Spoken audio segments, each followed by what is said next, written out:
Good evening and welcome to the Channel Studios here in London with your international news around the world in 5. Ukraine has imposed a state of emergency on all of its territory and told around 3 million of its citizens in Russia to return. The country's security chief has also called for a first wave of reservists aged 18 to 60 to join the regular armed forces. Ukraine's foreign minister has called on the West to impose tougher sanctions against Vladimir Putin's inner circle. It's after the US, UK and others announced measures against Russian individuals and banks. A US space technology company has published several satellite images showing what it says are new troop and equipment deployments in western Russia and more than 100 vehicles in southern Belarus, all close to Ukraine's borders. Earlier, Vladimir Putin took part in a wreath-laying ceremony near the Kremlin. He later said that Russia was always open to diplomacy, but put its own national security interests first and would continue to strengthen its military in the face of what he called a difficult international situation. Dutch police have overpowered a hostage taker by knocking him down with a police vehicle as he ran out of an Apple store in Amsterdam. Officers sealed off the area after a 44-year-old British man was held at gunpoint in the flagship store. The hostage managed to run free, with the gunman eventually being run over by a police car. The man, who had a gun, was searched for explosives by a robot and later arrested. The US is to deploy hundreds of unarmed National Guard troops to Washington ahead of the arrival of trucker convoys protesting against pandemic restrictions.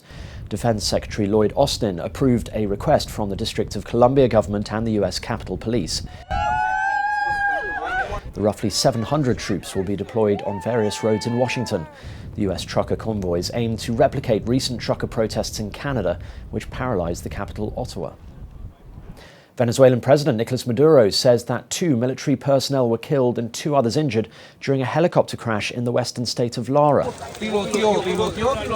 videos, locals can be seen gathering near the helicopter's burning debris. The aircraft belonged to Venezuela's armed forces and was made in Russia.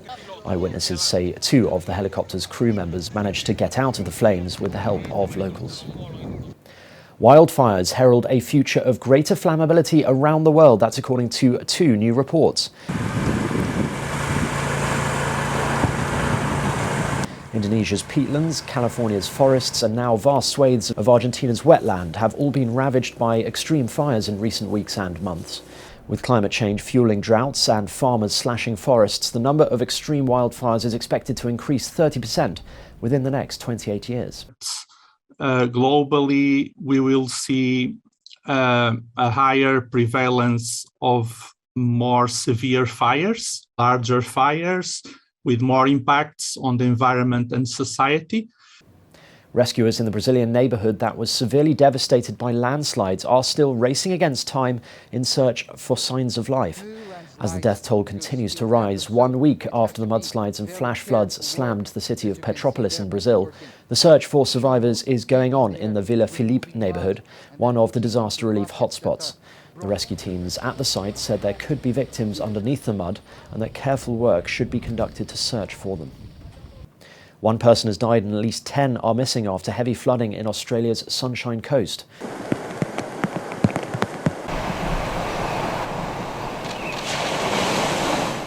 Roads and streets are underwater after torrential rainfall pummeled southeast Queensland. Floodwaters rose to over 4.5 feet in some parts, covering roads and stranding vehicles as rescue personnel were deployed to help with the search and rescue. The body of a woman was found in a submerged vehicle, while 10 others are still reported missing. And finally, fresh from the national team's victory in the Africa Cup of Nations this month, Senegal has inaugurated a new 50,000-seat stadium.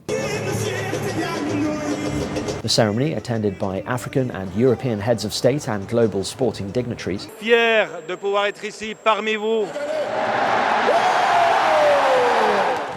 The Turkish-built Abdoulaye Wade Stadium in Senegal's new showpiece city of Diamniadio is part of a drive by President Macky Sall to develop the West African country's infrastructure.